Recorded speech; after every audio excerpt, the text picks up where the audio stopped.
זה הבית, הוא בית טוב, זו הארץ שרצינו עד מאוד.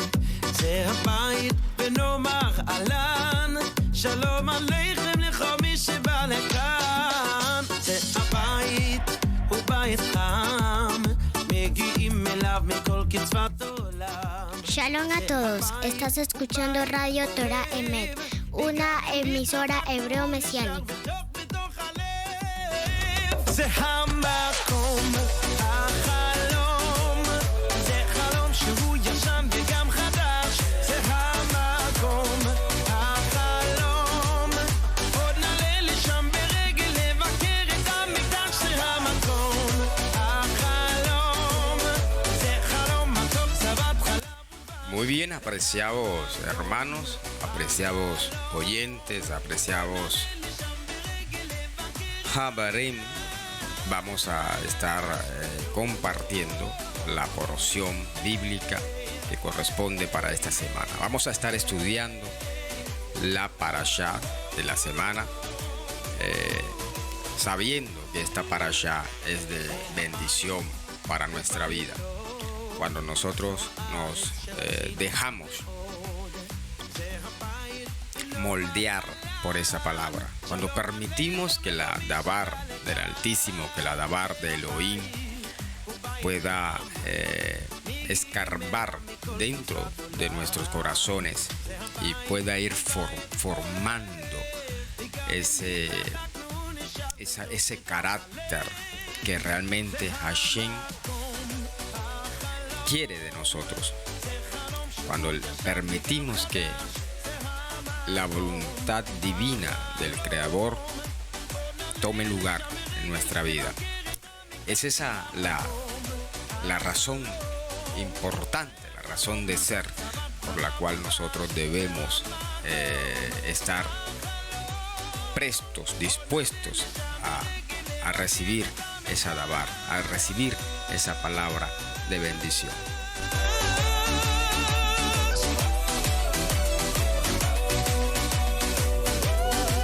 Saludamos a nuestra hermana Ileana Torres desde Costa Rica. Ahí está nuestra hermana Ileana Torres desde Costa Rica saludándonos. Dice Shabbat Shalom, Mispaja de Radio Torah Emet.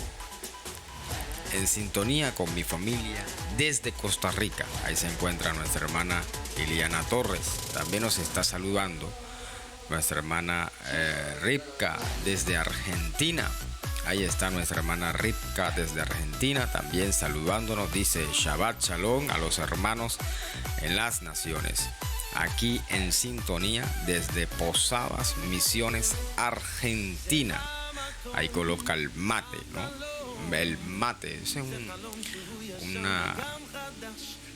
algo distintivo de allá de Argentina. Posadas, Misiones. Bendito sea nuestro Padre soberano, bendito sea Hashem por esta oportunidad, por este tiempo que nos permite, mis hermanos, compartir esta palabra maravillosa, compartir esta bendición especial. Bendito sea Hashem.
Baruch Hashem, bendito nuestro Padre soberano, bendito sea nuestro Rey eterno, Ribono Shel Olam, por este día de bendición, por este tiempo de acercamiento espiritual, por esta oportunidad que nos permite Hashem llegar delante de su presencia, compartir esta bendición tan maravillosa, compartir este tiempo tan especial.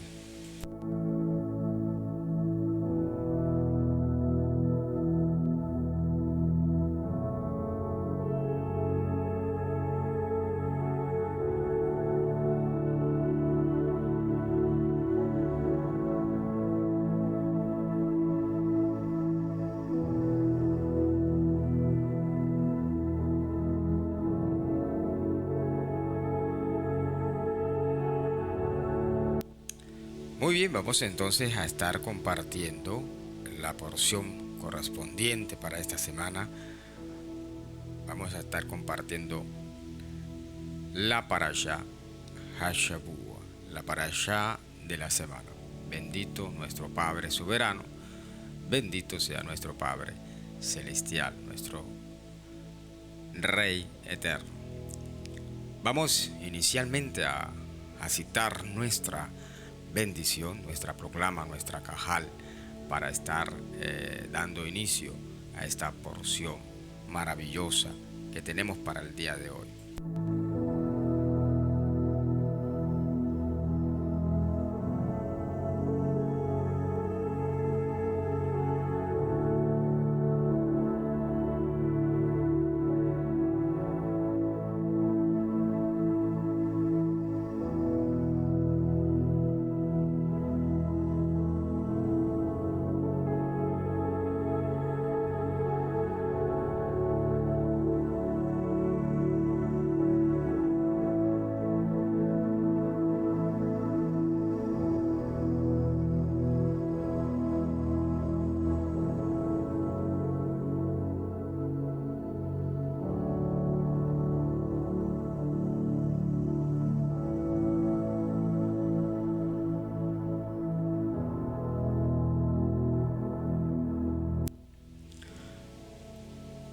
Barehu et Adonai Hameborach. Y toda la cajal responde, Baruch Adonai Hameborach Leolam Bae. Baruch ata Adonai Eloheinu melech haolam, asher bahar banu mikol ha'amim, benatan lanu et torato. Baruch ata Adonai noten hatorah. Alabado sea nuestro Padre celestial. Estamos en esta semana, mis hermanos, estudiando la parashá Vayeshev.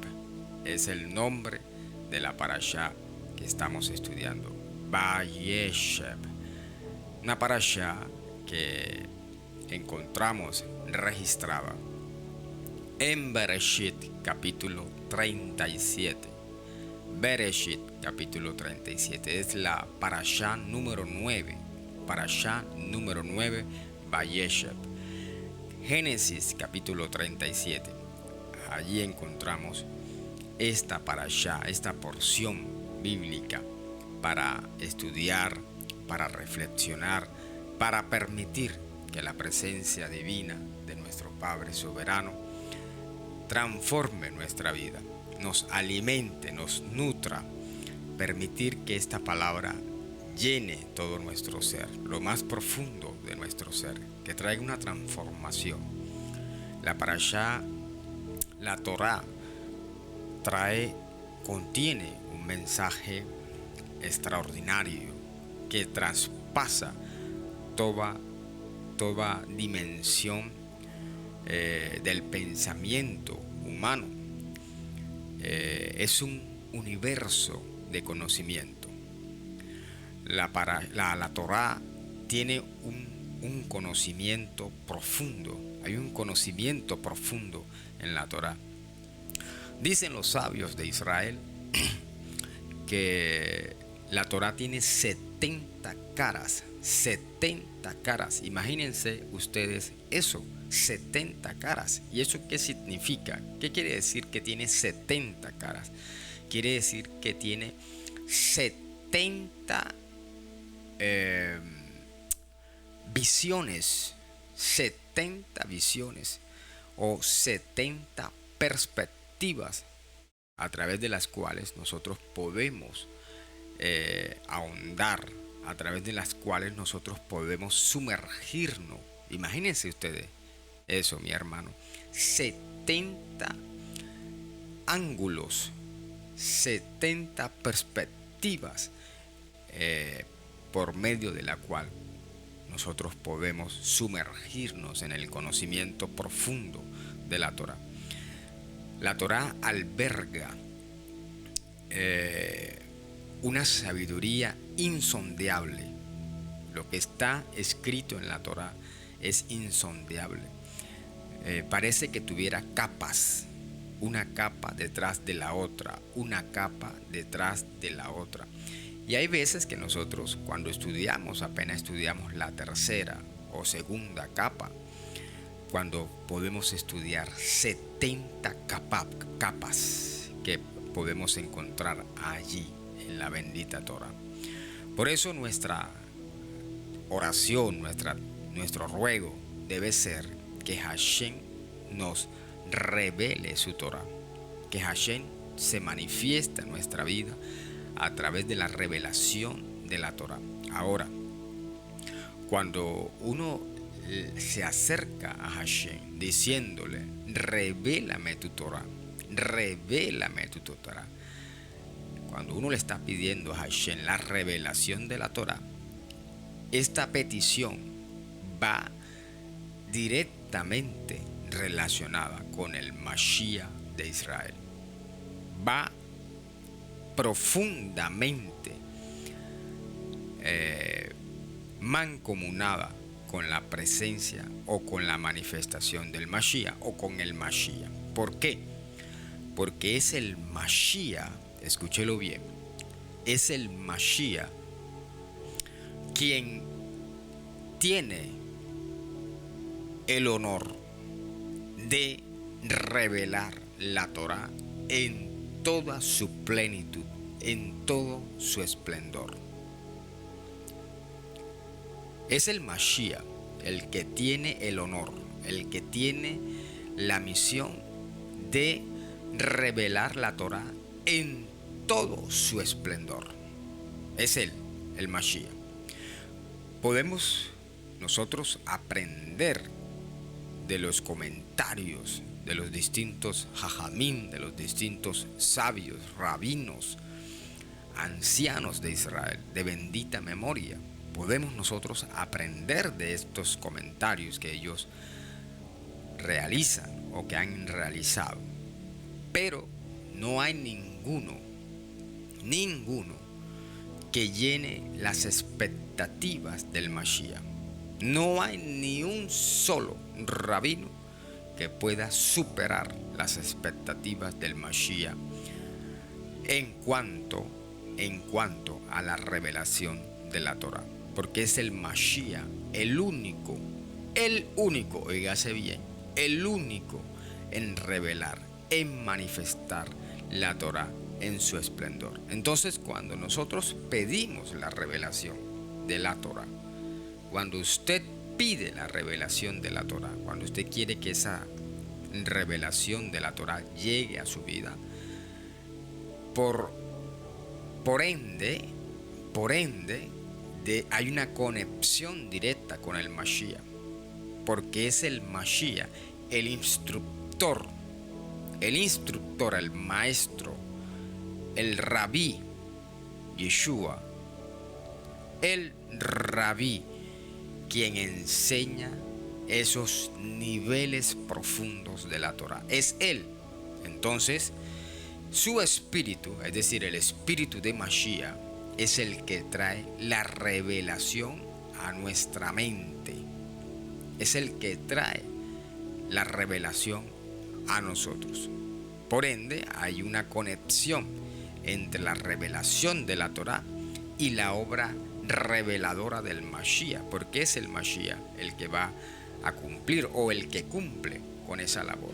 Por supuesto, desde ya nosotros podemos empezar a disfrutar esa revelación. Desde ya podemos empezar a recibir esa revelación de la Torah, porque es el Mashiach, óigalo bien, es el Mashiach el que revela la Torah. Si el Mashiach no está presente en la vida de usted o en la vida de nosotros, si el Mashiach no está presente en la vida de nosotros, no vamos nunca a poder sumergirnos en esos manantiales profundos de Torah. No habría manera, no habría forma de sumergirnos en esos manantiales profundos de Torah, porque es el Mashiach el encargado. Así que cuando nosotros nos acercamos al estudio de la Torah, el Mashiach está allí. Allí está el Mashiach, dispuesto, atento a revelarte la Torah, a enseñarte la Torah, a instruirte en la Torah. Y usted dirá de pronto, ¿y cómo es eso? ¿Cómo ocurre eso? ¿Cómo ocurre que el Mashiach es el que me puede revelar la Torah? Mis amigos, mis hermanos, el espíritu de Mashiach, cuando alguien, una persona, le reconoce a él, cuando una persona reconoce a Yeshua como Mashiach, inmediatamente el espíritu de Mashiach, el espíritu que estuvo allí en Yeshua, ese mismo espíritu va a venir a su vida, va a venir a usted, y ese espíritu de Mashiach es el que va a iniciar ese proceso. El espíritu de Mashiach inicia ese proceso de revelación y de formación en cada uno de nosotros. Fíjense que esto va mucho más allá de lo que nuestro razonamiento puede entender o comprender. Vamos más allá. Ese espíritu de Mashiach que está por encima de cualquier nivel o de cualquier dimensión espiritual. Ese espíritu de Mashiach que está por encima de todos los niveles superiores o los niveles espirituales. El espíritu de Mashiach trasciende todos esos niveles, todas esas dimensiones, y viene a nosotros, por supuesto, a enseñarnos, a revelarnos la Torah de una manera muy práctica, porque como les dije, tiene 70 caras la Torah, 70 caras la Torah, para poder, digamos, comprender a profundidad todo el misterio del funcionamiento y la unión con el cosmos y la creación. Todas las partículas que existen en este mundo, desde los elementos más titánicos como los elementos más ínfimos, están entrelazados, están interconectados por la voluntad divina. Ribono Shel Olam. Hay una conexión espiritual entre todo lo que existe en este mundo, en el universo, en el cosmos. Todo está conectado directamente, y todo hace parte de Hashem, y nosotros hacemos parte de Hashem también.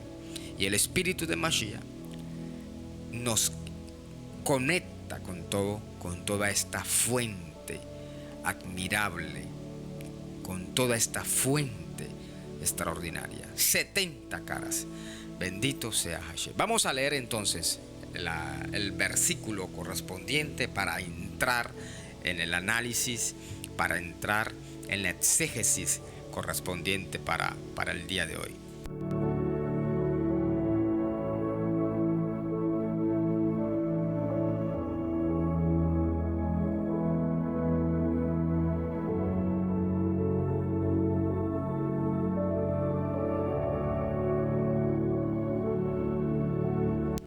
Es por esa la razón, mis hermanos, que cuando usted estudia Torah, usted puede ir desde lo más básico a lo más complejo.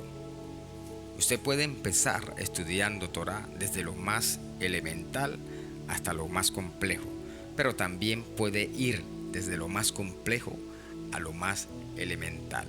Es decir, si no entendemos o no tenemos lo elemental, no vamos a entender lo complejo. Y si no nos queda con claridad lo complejo, entonces mucho menos vamos a entender lo elemental. Parashá Vayeshev, que traduce al castellano y se estableció, podría traducir y se estableció, o también podría traducirse como se asentó y se asentó. Óigalo bien, se estableció y se asentó. Eso solamente, el título, el nombre de la parashá ya tiene una cantidad de enseñanza y de revelación para nuestra vida. Y se sentó y se estableció. Se estableció el patriarca Jacob. ¿Cuál es el sentido de establecerse? ¿Cuál es el sentido de asentarse en un lugar, en un sitio? ¿Cuál es ese sentido? A partir de ahí empieza a revelarse, empieza a fluir ese conocimiento profundo, esa sabiduría profunda que encontramos nosotros en cada otiot, en cada una de las letras del hebreo. Dice el versículo 1 del capítulo 37 de Bereshit, de Génesis. Dice el versículo 1: Vayeshev Jacob be'eretz megurei Abib be'eretz Kenam, que traduce y se estableció Jacob en la tierra, be'eret, en la tierra donde había residido su padre, Abib, su padre. Be'eret, se repite la misma palabra, Be'eret, se repite, en la tierra, ¿verdad? Be'eret Kenam, en la tierra de Canaán. Ahí se repite dos veces la palabra tierra, Be'eret, en la tierra de Canaán. Bendito sea Hashem. Saludamos a todos nuestros amigos, a todos los oyentes, a todos nuestros hermanos que están conectados con nosotros en esta hora para compartir, para estudiar esta porción bíblica el día de hoy, para estar sumergiéndonos un poco en esa fuente divina, en la fuente inspiradora de Hashem. Bendito sea nuestro Padre soberano, Ribono Shel Olam. La parashá de esta semana, apreciados oyentes, apreciados hermanos, nos narra la historia de Jacob y de sus hijos, los hijos de Jacob. Primordialmente la parashá se enfoca en dos de los hijos de Jacob, es decir, se enfoca en Joseph y en otro de los hijos de Jacob, que es Judá.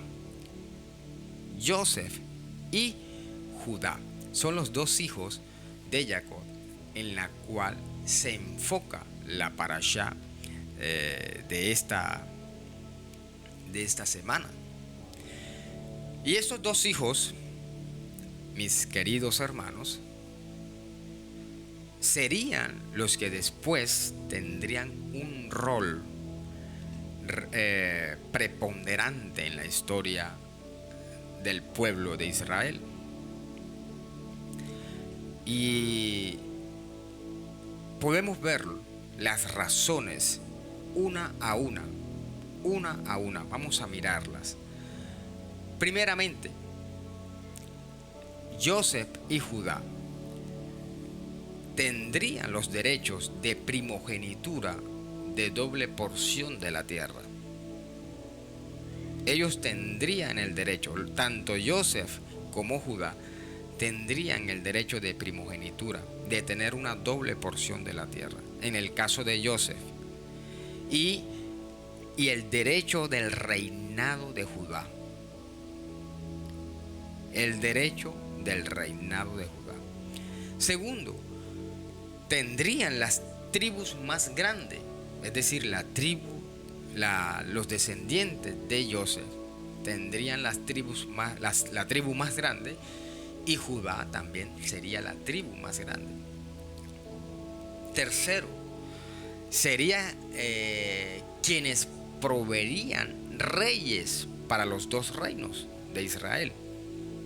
Tanto Joseph como Judá, ellos proveerían los reyes para esos dos reinos que se dieron luego de la división, ¿verdad? Después de Salomón, ustedes lo recuerdan, en el caso de Roboam, hijo de Salomón, que era de la tribu de Judá. Pero también tenemos a Jeroboam, hijo de Nabat, que es de la tribu de Joseph. Entonces fíjense que ellos dos serían los que proveerían reyes para los dos reinos. Ahora, la historia de Israel gira en torno a Judá y a Joseph.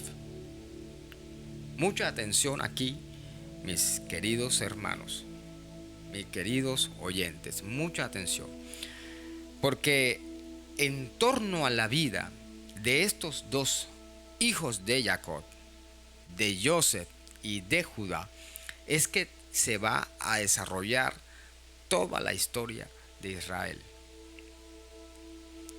como lo podemos notar en la parashá precisamente de esta semana. La historia de Joseph y de Judá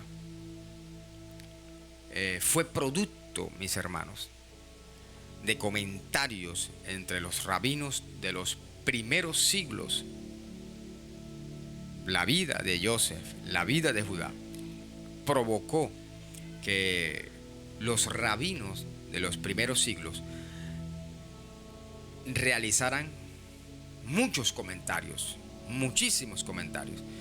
Y, escuche bien, incluso la consideraron de trascendencia mesiánica. Ellos, los rabinos de los primeros siglos, van a considerarla de trascendencia mesiánica. Entonces, de esta manera nace el concepto de dos Mesías. Va a surgir el concepto de dos Mesías. El Mashiach ben Yosef, que es el Mesías hijo de José, y va a surgir el concepto también del Mashiach ben David, es decir, el Mesías hijo de David. Pero entonces, ¿a qué nos referimos con estos títulos? O mejor dicho, ¿a qué se referían los sabios cuando hablaban del Mashiach ben Yosef y cuando hablaban del Mashiach ben David? ¿A qué estaban haciendo referencia los sabios de Israel, los rabinos de Israel? Pues bueno, mis hermanos, ellos veían ciertos pasajes de las Escrituras que hablaban del Mesías en su papel triunfador, restaurando a las 12 tribus de Israel. Y ese texto, el cual menciona a ese Mesías triunfador, es Ezequiel 37. Cuando se lee Ezequiel 37, desde el versículo 15 hasta el versículo 26, se va a hablar de ese Mesías restaurando las 12 tribus,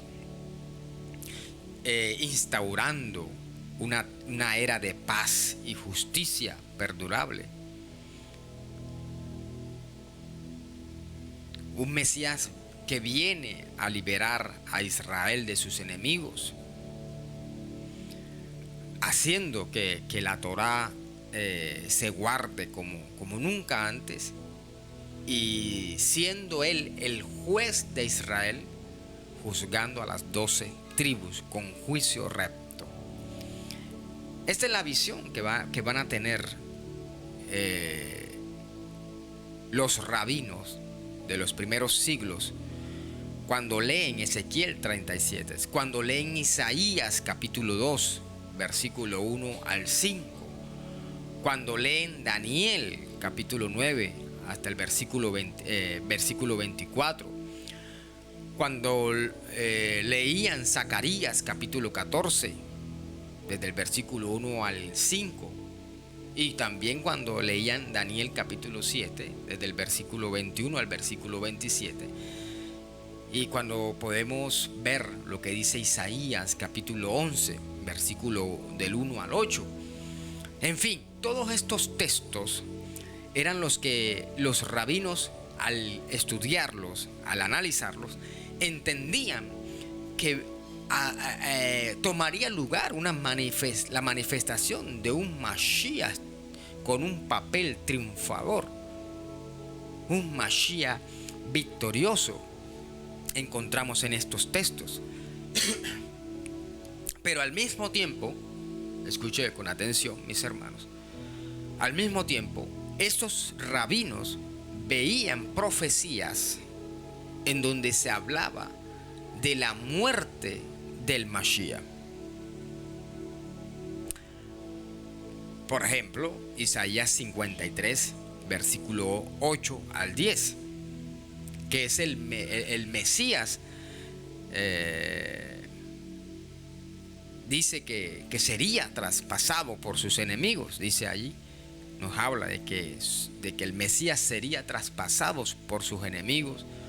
También hay una referencia en Zacarías capítulo 12, versículo 10, donde se nos dice que sería despreciado por su pueblo. En Zacarías capítulo 12, versículo 10, dice que el Mashiach sería despreciado por su pueblo. Pero no propiamente por el pueblo, sino por sus dirigentes. Por sus dirigentes sería despreciado. Y por supuesto, si los dirigentes lo desprecian, la nación también lo desprecia. También tenemos una referencia en Isaías 53, en el versículo 3, versículo 4, donde se nos habla que vendría humildemente cabalgando sobre un pollino. En Zacarías 9:9 se nos dice también que vendría cabalgando allí en un pollino. Zacarías 9:9. Entonces, mis hermanos,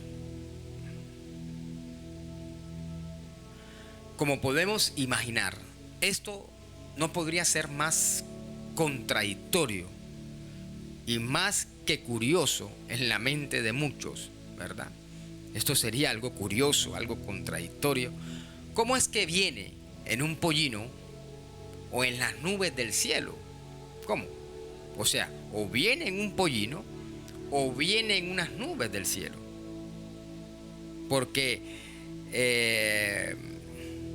Daniel, Isaías y Daniel, capítulo 7, Daniel capítulo 7, versículo 13, dice que nos habla de que lo ven viéndolo con las nubes del cielo. Habla de que vendrían las nubes del cielo para instaurar un reino que no sería derrotado. Es la descripción. Sin embargo, también se nos habla que vendría en un pollino. Entonces, ¿cómo es que viene en un pollino o viene en unas nubes del cielo? ¿Cómo es que es despreciado o es aclamado por el pueblo? Muere a causa de Israel o causa que Israel sea liberado. Es una cosa contradictoria, ¿no? Hay un choque allí. Así que los rabinos, mis estimados oyentes, dieron algunos abordajes a estas aparentes contradicciones. Y en esta oportunidad vamos a mencionar dos de ellas y profundizaremos en la segunda. Vamos a abordar dos de estas aparentes contradicciones. Vamos a mencionar dos de ellas y vamos a profundizar en la segunda. La primera: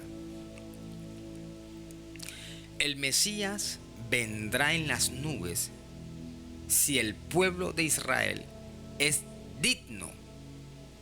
Tome apunte, por favor. Tome apunte de lo que vamos a estar diciendo. El Mesías vendrá en las nubes, mis hermanos, si el pueblo de Israel es digno. Si no es digno, vendrá en un pollino. ¿Y eso de dónde sale? Esto está registrado en el Talmud, Sanedrín 98a. Eso no lo estoy diciendo yo, no me lo estoy inventando, eso está en el Talmud, Sanedrín 98a. El Mesías vendrá en las nubes si el pueblo de Israel es digno. Si no es digno, entonces vendrá en un pollino. Segunda, ¿verdad? Anotación. Hay dos personas que son Mesías. Dos personas que son Mesías. El Mesías Ben Yosef, de quien se menciona en Zacarías, versículo 12, capítulo 12, versículo 10, donde dice: me mirarán a mí, a quien traspasaron. Eso es referencia al Mashiach Ben Yosef. Y el Mashiach Ben David, del que se escribe en el Salmo, capítulo 2, versículo 7. Tú eres mi hijo, en este día te he engendrado. Y esta postura que estamos mencionando se encuentra en el Talmud Sukkah 52a. Talmud Sukkah 52a, que nos habla de esos dos Mesías. El Talmud nos está hablando de los dos Mesías. En Sukkah 52a habla del Mesías Ben Yosef y del Mashiach Ben David. Entonces, mis amigos y mis hermanos, de manera que la contradicción era explicada de dos maneras. Una que tenía que ver con la integridad del pueblo a la hora de la venida del Mashiach. Y esto definiría, óigalo bien, esto es lo que definiría si el Mesías se revelaría como Mesías sufriente o como Mesías triunfante. Es decir, la integridad o la condición del pueblo a la hora de la revelación del Mashiach es lo que daría apertura o definiría la manifestación del Mashiach como un Mesías sufriente o como un Mesías triunfante. Por otra parte, los Jajamín, los sabios de Israel, también creían en dos Mesías, uno proveniente de la tribu de José y uno proveniente de la tribu de David. Es decir, que los sabios de Israel consideraban que habían dos personas, dos Mesías distintos. Un Mesías por parte de la tribu de José y un Mesías por parte de la tribu de David. Eso lo consideraban los sabios antiguos. Algunos creían que posiblemente serían dos personajes distintos, uno descendiente de Joseph y uno descendiente de David. Y por otro lado, habían los rabinos que entendían que era el mismo personaje, la misma persona, pero manifestada en dos roles, dependiendo la integridad o la condición del pueblo. Entonces, Según una versión de la creencia, el Mesías, hijo de Joseph, vendría y lucharía contra Gog y Magog, es decir, contra Roma,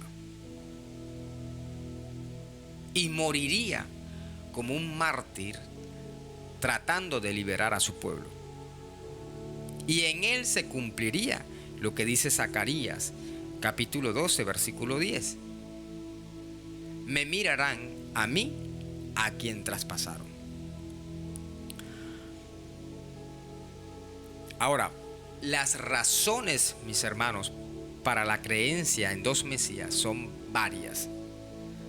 La principal es la búsqueda de una explicación racional a los textos que aparentemente son contradictorios. Otras, ¿verdad?, pueden mencionarse, tales como el hecho de las dos monarquías, es decir, que José es el símbolo de símbolos de sufrimiento.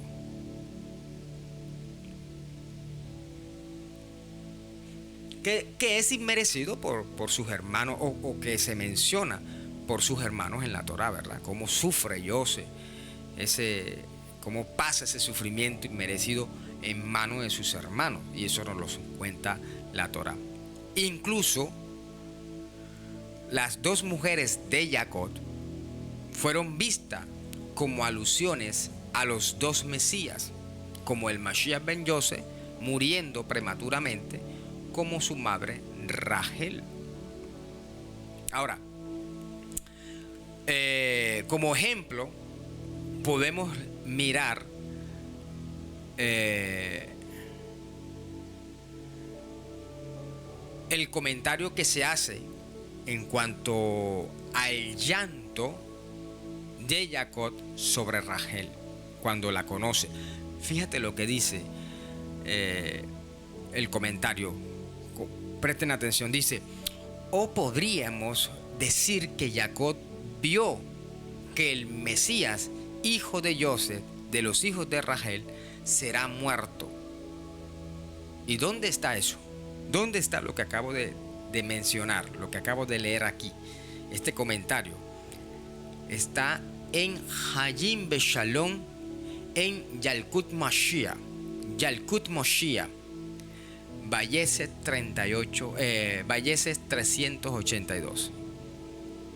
Dice, escuche bien, dice: o podríamos decir que Jacob vio que el Mesías, hijo de Joseph, de los hijos de Rachel, será muerto. Y está referenciado allí. Entonces, mis estimados hermanos en las naciones, hay numerosas referencias al Mesías ben Yosef. Hay numerosas referencias al Mesías ben Yosef. Y fue una de las maneras de armonizar las escrituras que mencionábamos. Entonces, al mismo tiempo,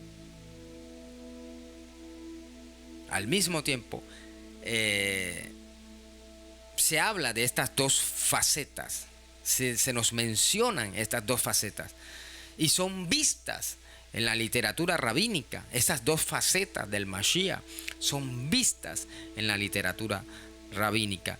En otra teoría, un solo Mesías completa estas tareas. El Mesías es revelado, luego escondido y luego vuelto a revelar. Allí vemos nosotros en la literatura rabínica, podemos verlo claramente. Así como Moisés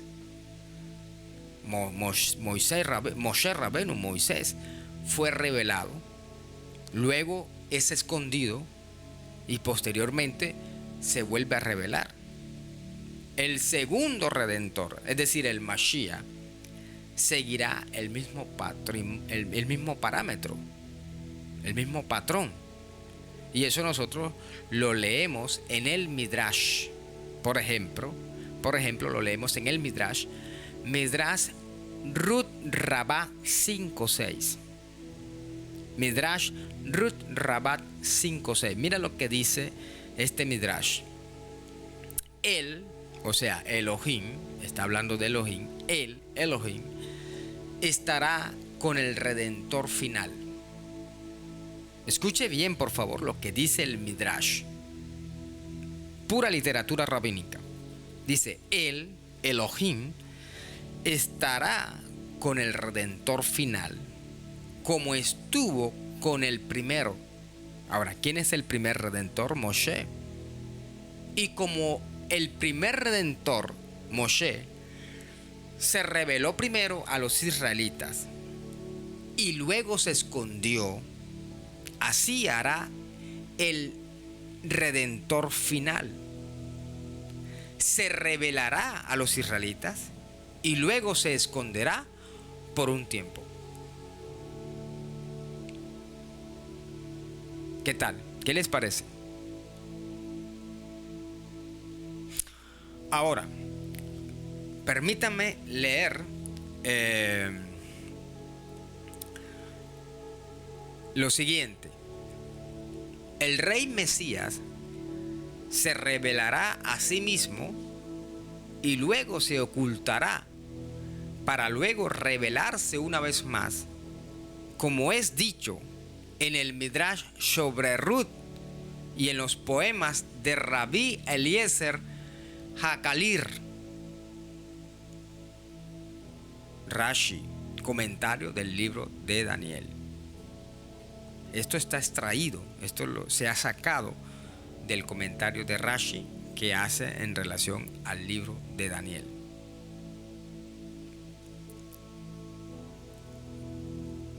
Esto está en la literatura rabínica manifestada. Ahí está manifestada. Entonces, como creyentes en Yeshua, mis queridos oyentes, mis queridos hermanos, como creyentes en Yeshua, sabemos que Él es el cumplimiento de ambas facetas del Mesías. Él ha cumplido satisfactoriamente los aspectos relacionados a la venida del Mesías sufriente. Y por supuesto, cumplirá prontamente y en nuestros días los aspectos del Mesías triunfante, cuando se manifieste para salvar a todos los que esperan en Él y a su pueblo Israel de sus enemigos. Porque aquí el Mashiach tiene que manifestarse en una escala mayor, para poder liberar al pueblo, y no solo al pueblo, sino al mundo en general. En una clase que compartíamos el día miércoles, nuestro hermano Isquiel de Argentina nos decía que la profecía es cíclica. La profecía bíblica es cíclica, pero la diferencia es que cada vez es más intensa. Es decir, los momentos que se repiten se hacen más intensos cada vez. Entonces, lo que nos hace percibir es lo siguiente. Cuando Yeshua, nuestro maestro, vino en el siglo I para manifestarse como Mashiach triunfante, iba a vencer, para vencer a Roma, para vencer al Imperio Romano. Eso tuvo que postergarse. Escuche con atención, tuvo que postergarse esa manifestación de Mashiach triunfante. Pero ahora esa manifestación de Mashiach triunfante ya no está relacionada solo con o limitada a una obra muy específica o concreta. Vamos a ver si lo podemos explicar mejor. Es decir, el grado de la misión mesiánica del Mesías triunfante, ese grado de manifestación ahora es el triple. Es decir, antes el Mesías solo tendría que liberar a Israel de la mano opresora de Roma.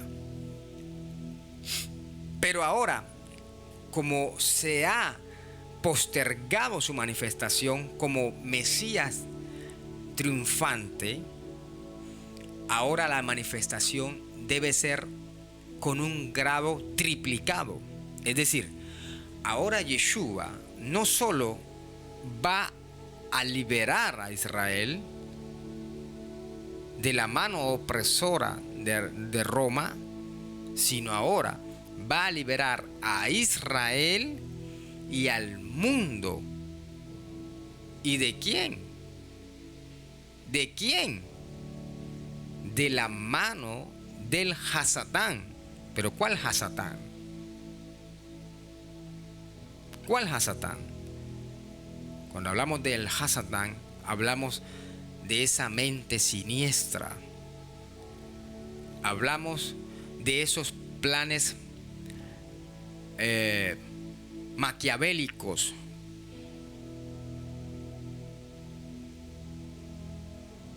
en contra de toda la humanidad, implantada por la élite, por los que tienen el poder a nivel mundial, por los que tienen el control en el mundo, por los que dicen o deciden qué se hace y qué no se deja de hacer en el mundo. De esa mano opresora, el Mashiach vendría a liberarnos. No solo a Israel, sino a todo el mundo. Entonces se triplica la magnitud de la obra redentora. Espero que se haya entendido un poco la explicación. Ahora, un poco más. Esta postura es la única, mis hermanos, que puede explicar cómo un hijo de David puede venir en las nubes del cielo y ser inmortal para reinar 1000 años sobre Israel. Y no solo sobre Israel, sino en el mundo.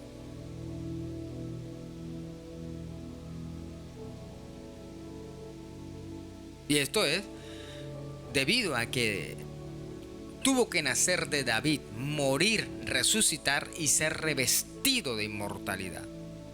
De otra manera, ¿cómo llegó un hijo inmortal de David a los cielos?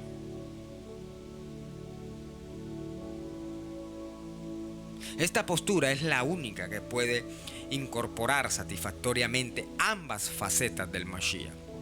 Ambas facetas del Mashiach. Bendito sea nuestro Padre eterno, bendito sea nuestro Padre celestial. Entonces, mis hermanos, al saber que el Mashiach ben Yosef es una faceta del Mesías, en otro lugar, que otro Mesías diferente, ¿verdad? No podemos sumergirnos en los comentarios de la Parashá y en la tradición judía y descubrir los increíbles paralelos entre Yeshua y el patriarca Jacob. Los paralelos en la analogía son asombrosos en varios detalles. Y no pueden ser coincidencias, sino poderosas alusiones al Mashiach que Hashem dejó en su Torá a través de la historia de Yosef.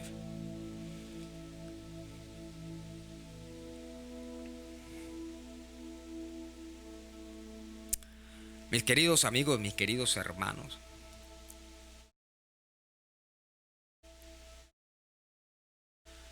Yeshua Rabenu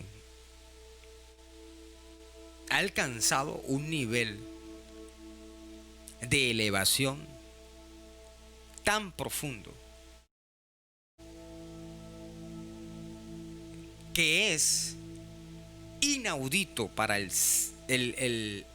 pensamiento humano percibir de manera profunda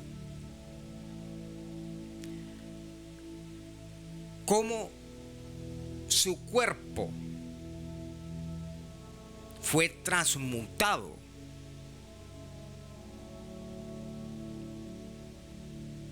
para poder reinar 1000 años. 1000 años.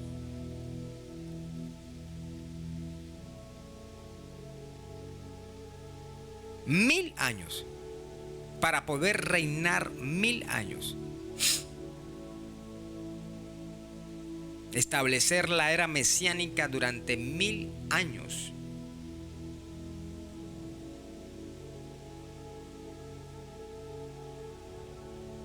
Esto es de mucho análisis, de mucho análisis.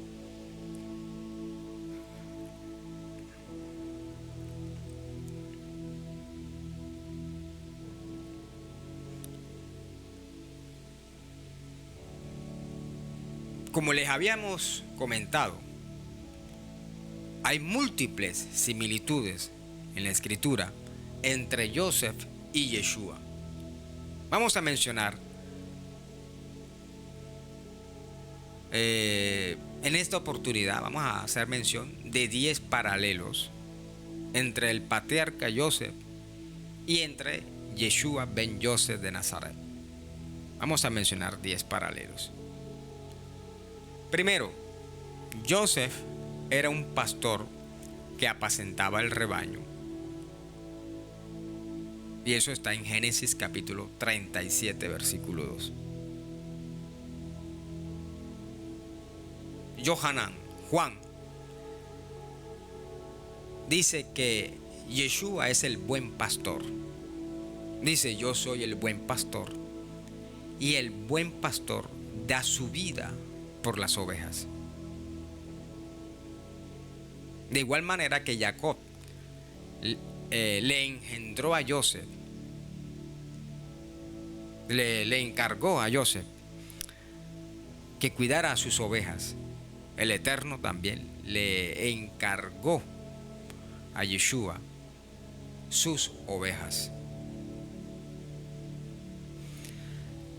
Joseph fue odiado por sus hermanos debido a que reportaba la mala fama de ellos a su padre.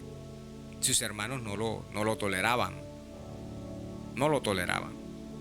Yeshua también fue odiado por su generación, por el juicio que pronunció sobre sus malas obras. Recuerden, ahí cuando Yeshua dice: no puede el mundo aborreceros a vosotros más que a mí me aborrece, porque yo testifico de él que sus obras son malas. En Génesis 37, versículo 8, dice que Joseph fue odiado por sus palabras y revelaciones. Yeshua también fue odiado por sus palabras. Recordemos ahí en Juan capítulo 15, cuando Yeshua dijo: si yo no hubiera venido ni les hubiera hablado, no tendrían pecado, pero ahora no tienen excusa por su pecado. El que me aborrece a mí, también a mi Padre aborrece. Si yo no hubiese hecho entre ellos obras que ningún otro ha hecho, no tendrían pecado. Pero ahora han visto y han aborrecido a mí y a mi Padre. Pero esto es para que se cumpla la palabra que está escrita en la Torá: sin causa me aborrecieron.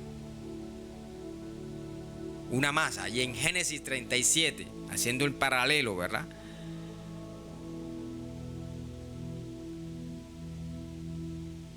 En Génesis 37:11 dice que Joseph, dice, y sus hermanos le tenían envidia. Ese es un paralelo entre Mateo 27:18, donde dice, porque sabía Pilato que por envidia le habían entregado. Solo sabía Pilato que por envidia lo habían entregado. Miren bien ese paralelo que hay entre Joseph y Yeshua. Joseph fue enviado por su padre a los hijos de Israel. Él los manda al desierto.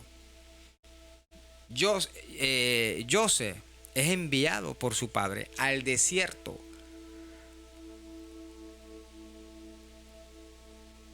Donde estaban sus hijos, los hijos de Israel.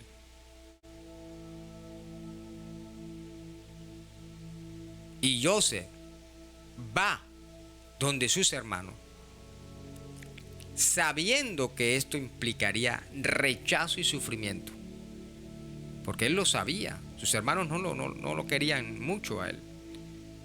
Y sin embargo, Joseph va a donde sus hermanos.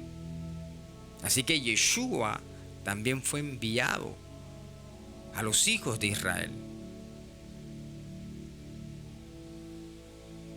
A pesar de que sería despreciado por los líderes del pueblo, es decir, sus hermanos. Sus hermanos.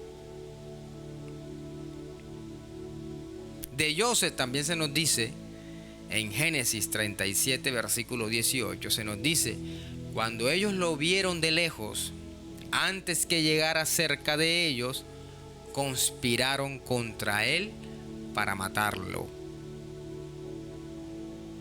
Miren eso. Cuando los hermanos de Joseph, los hijos de Israel, los hijos de Jacob, cuando ven de lejos que se acercaba a ellos Joseph, conspiraron contra él para matarlo. Génesis 37, 18. Y así, de esa manera, Yeshua fue víctima de un complot. Fue víctima de un complot. Mateo 26, versículo 4 dice, y tuvieron consejo para prender con engaño a Yeshua y matarle. Ahora, díganme ustedes si eso es coincidencia.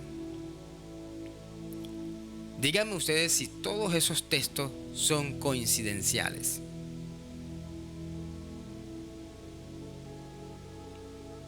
Una más.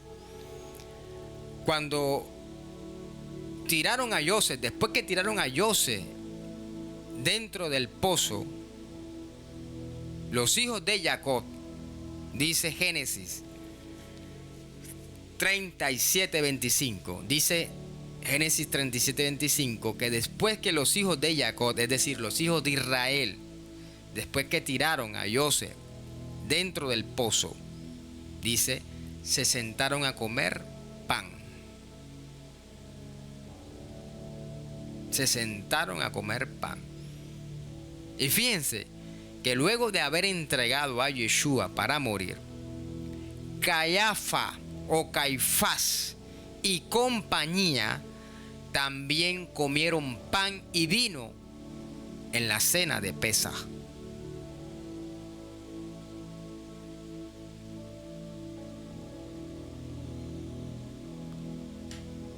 Un hombre llamado Yehudá fue el autor intelectual de la venta de ambos. Es decir, de la venta de Joseph. En el caso de Joseph, ¿verdad? Fue Yehudá el patriarca. Él fue el autor intelectual de la venta de su hermano Joseph. Y en el caso de Yeshua, fue Yehudá Iscariote. Judas Iscariote. Ambos fueron vendidos por piezas de plata. Joseph por 20 piezas de plata y Yeshua por 30 piezas de plata.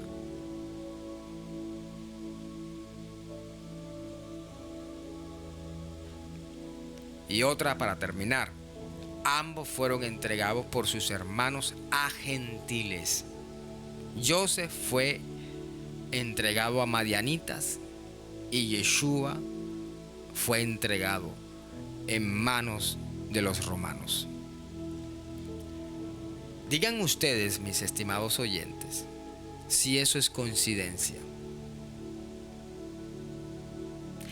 Estas son las primeras 10 similitudes que encontramos entre Joseph y Yeshua en las Escrituras. Ahora, si consideramos la tradición judía y escritos judíos de los primeros siglos, serían más. Por ejemplo, un libro antiguo llamado El Testamento de los 12 Patriarcas. Hay un libro que se llama así, El Testamento de los 12 Patriarcas. Menciona que Joseph estuvo en el pozo por 3 días. 3 días estuvo Joseph ahí en el pozo en el que lo tiraron. Y eso lo encuentra usted allí en el Testamento de los Patriarcas, Testamento Zabulón 4:4, para que lo lea. Si lo puede buscar y lo lee. Ahí dice: pasó Joseph en la cisterna 3 días con sus noches y lo vendieron así hambriento.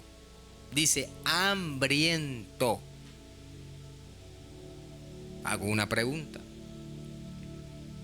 Cuando Yeshua fue colgado en el madero,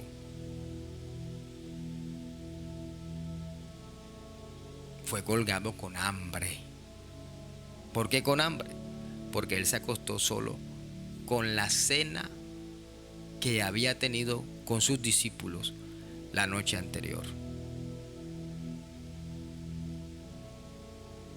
Claramente, mis hermanos, esto es sumamente, ¿verdad?, interesante. Y cómo un texto de herencia esenia que se escribió en el siglo I, antes de nuestra era, porque este es un texto de esencia esenia o de herencia esenia, menciona que Joseph estuvo en una superficie vacía después de que sus hermanos hicieron un complot contra él por 3 días y por 3 noches. Eso es tremendo. ¿Cómo esta literatura esenia dice eso? De manera similar, mi hermano, Yeshua fue puesto por 3 días en una tumba.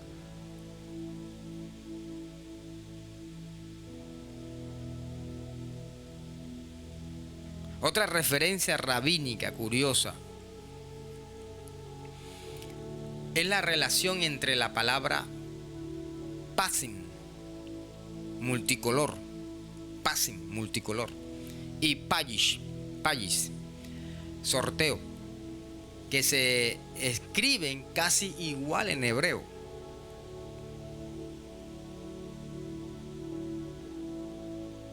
Al ver esta relación, mis hermanos, el Midrash dice lo siguiente: es llamada multicolor, es decir, pasim, porque ellos echaron suerte sobre ella para ver quién debía llevarla a su padre, y el sorteo cayó a Judá. Eso lo dice el Midrash, Bereshit Rabat 84:8.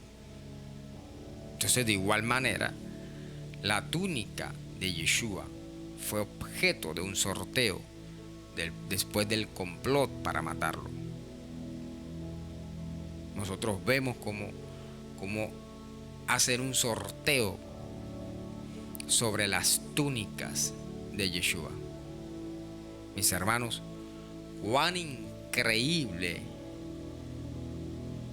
es la historia de Joseph y de Yeshua.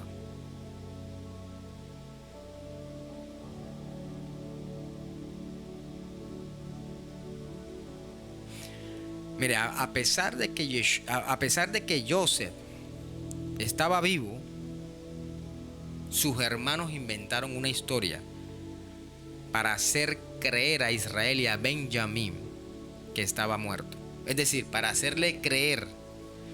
Presten mucha atención, escuchen con mucha atención lo que vamos a decir ahora. A pesar o pese a que Joseph estaba con vida, porque él está con vida, ¿verdad? Joseph estaba con vida en ese momento. Sus hermanos inventaron una historia para hacerle creer a Israel. ¿Quién es Israel? Jacob. Jacob, su padre. Para hacerle creer a Jacob, a Israel y a Benjamín que estaba muerto. Ahora, no es lo mismo que se hizo con Yeshua cuando se dijo que sus discípulos lo habían robado su cuerpo. Y no es lo mismo lo que hoy se inventan los hermanos para decir que Yeshua no existe, para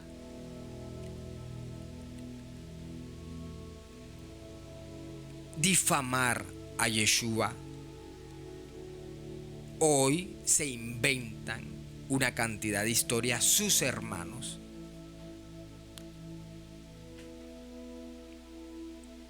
Hoy no es igual todo lo que se dice para denigrar el nombre de Yeshua. Pese a que Yeshua está con vida. Podríamos seguir citando, hermanos, más y más paralelos entre Joseph y Yeshua. Podríamos seguir. Creemos que por esta parasha hemos citado abundantes similitudes entre los dos.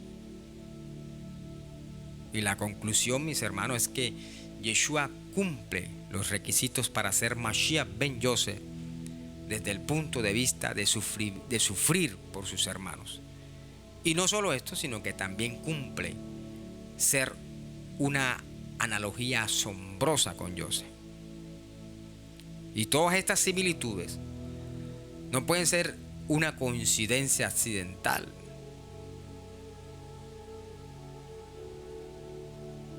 Son mejor explicadas si creemos que una misma mente las causó con el mismo objetivo: salvar vidas y preservar a israelitas y a gentiles.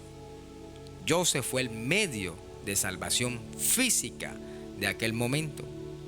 Yeshua es el Mashiach ben Yosef, es nuestro medio de salvación. Todo aquel que en él crea no será avergonzado, pues habrá creído en el santo ungido del Eterno, que dio su vida por el resto. Bendito sea nuestro Padre soberano.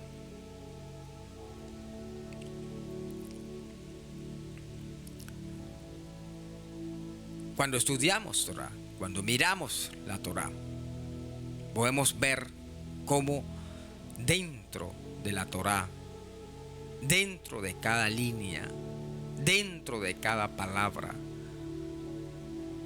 hay un universo oculto,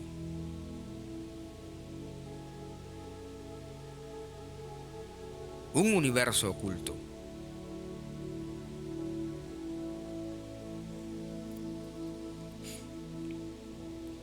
Y por esa razón, Hashem debe revelarnos ese universo de conocimiento.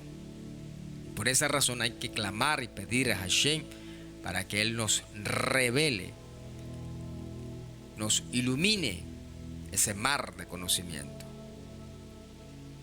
Bendito sea Hashem, nuestro Padre soberano. Bendito sea nuestro Padre celestial por este tiempo este tiempo que hemos compartido con ustedes y que ya se ha pasado, rapidito se ha pasado este tiempo. Hay mucho que decir todavía, muchas cosas que hablar, muchas cosas que analizar, pero el tiempo también transcurre muy rápido. Bendito sea Hashem. Mis apreciados hermanos, reciban todos un abrazo cordial de parte nuestra desde aquí, desde la ciudad de Santa Marta, Colombia. Les estamos invitando para que nos acompañen con la ayuda del Creador a la apertura de Shabbat que vamos a estar programando, organizando, Kabbalah Shabbat, para todos nuestros oyentes, todos nuestros hermanos que residen aquí en la ciudad de Santa Marta y que quieren y están ansiosos por celebrar una recepción de Shabbat, por celebrar Kabbalah Shabbat. Les vamos a estar avisando, invitándoles para que nos acompañen y podamos allí estar unidos en esa recepción de Shabbat. Por supuesto, con todas las medidas necesarias. Bendito sea nuestro Padre eterno, bendito sea nuestro Padre celestial.